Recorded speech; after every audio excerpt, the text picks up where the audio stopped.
Laughing into the abyss. That's how Politico describes Newt Gingrich's plan to stay in the race. It's Tuesday, January 31st, primary day, and this is Now. Joining me today, the Griots' Queen Bee, Joy Ann Reid, author Wes Moore, and now host of Beyond Belief on the OWN Network, and Steve Kornacki of Salon.com. Joining us from Miami, game changer and darling of the home box office network, the always indubitable John Heilman.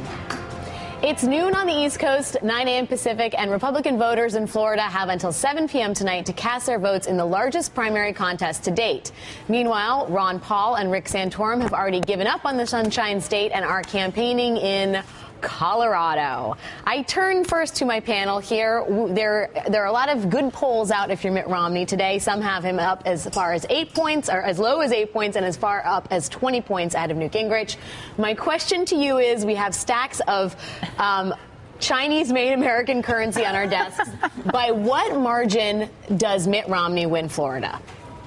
I'm going to, I'm glad to see I got paid for my winning South Carolina bet, first of all. I will say, Steve Kornacki, I did call a 12-point spread between Mitt Romney and Newt Gingrich. The House always wins. Well, and go ahead, I love go that ahead. You let me set my own point spread at 8 that day, so it was very easy to win in that case. But I'm going to take all of my winnings, and I'm going to say, if we say, let's say, double digits versus single digits tonight, sure, I'm going to go on the double digit side. And one of the reasons I'm going to say that is because a lot of the evidence from the polling suggests people already cast their ballots in this thing a long time ago. And Mitt Romney was able to build up to sort of bank a pretty big lead. So even if there is sort of a late surge for Gingrich, I'm not sure there is any kind of late surge for Gingrich, but even if there is, I think Romney's got a lot in the bank at this point. We know that, according to the Miami Herald, 632,000 Republicans have already cast their votes. Joy Ann, as a one-time Florida resident, where do you put this race? This is a tough one because, definitely Mitt Romney has banked probably a substantial share, especially the absentee votes, because he had the money to chase them. Let's just face it, it's a money primary. So, yeah, I think he's going to win by a substantial margin. But is it high single digits or low double digits? I don't know. I think maybe with Election Day voting and people sort of maybe not feeling Mitt Romney, it could be high single digits. Wes Moore? I am actually going to go with, I think it actually could be double digits, and I think that Mitt Romney can look at that and celebrate and say that's a big deal. The problem that I have is I don't know how big a deal that is for this reason. There's another number that I think is important, and that's 92%. And that's 92% of all the ads that were run over the past week have actually been negative for both against Mitt Romney and also against Newt Gingrich. Where that's going to matter is come time for the general election. The Obama administration and President Obama could just sit back for this past week and just smile, because Newt Gingrich is basically doing the job against Mitt Romney that now he will not have to do, because a lot of Romney's negatives have now increased. Or at least banking a lot of video footage for the Obama Oppo team to use. John Heilman, let's go down to you in Miami. We're obviously pontificating and numbers guessing here, but by what margin does Mitt Romney need to win this thing to sort of put it away and sort of end speculation that Gingrich may be a viable candidate going forward? Those are two different questions, Alex. And first of all, I want to make sure that I get on the record as predicting what I think the outcome will be. I'm going to be all Nate Silvery for you here. I believe that the margin will be 2.7539474%. Which exactly I believe is, amount. I think that's actually pi squared by pi, if my math is right. I'm actually kidding. But I like the decimal points. Please continue. With scientific precision, I offer that. I think that there are two different questions. One is what the media narrative is coming out of Florida, and the other is what happens inside Newt Gingrich's head. The media narrative, I think if Romney wins in double digits, I think a lot of people in the press will call that a huge and decisive victory.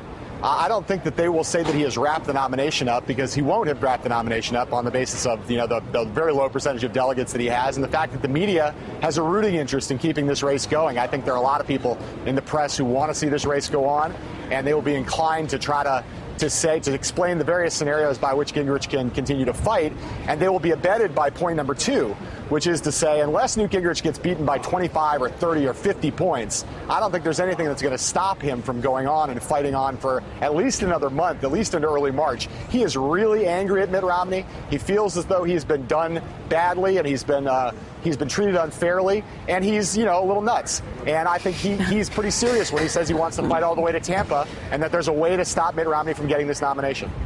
He's a little nuts, maybe my favorite understatement of the day. Joining us now, the man of a million titles, NBC's own Chuck Todd, who I couldn't find enough money. He's stealing my money. I know, I have to. I have enough.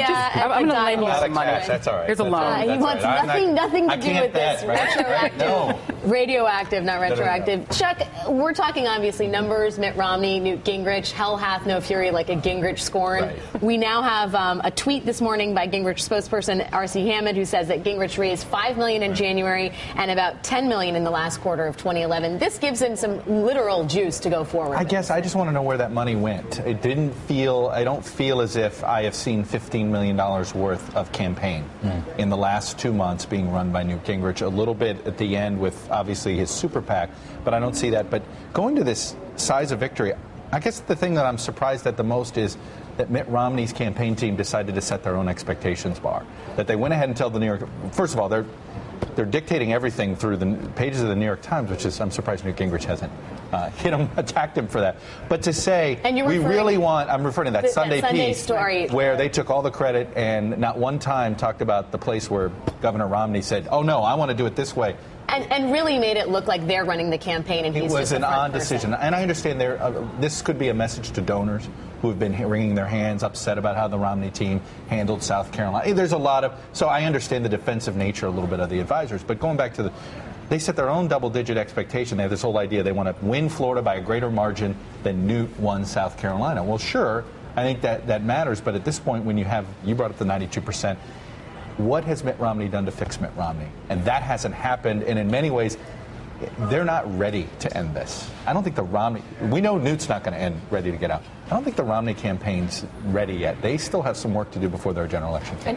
And not only that, but the BuzzFeed story where they said this is now just about destroying Newt Gingrich. Well, by going at Newt Gingrich in that way, aren't you also going at that part of the base that's the most passionate, that cares the most about this election, that feels the most aggrieved? And now what you're essentially saying is, we don't respect you and we don't respect what you want. This is the establishment. It's the Empire Strikes Back. And we're going to end the only guy who kind of represents you. And can you ever really actually successfully attack Newt Gingrich? My favorite quote from the Wall Street Journal this morning, Mr. Gingrich is like the Blob from some horror movie, absorbing everything shot at him without stopping. At this stage, is there really anything left that could discredit this man? Let's listen to what Mitt Romney said about being an attack dog earlier today.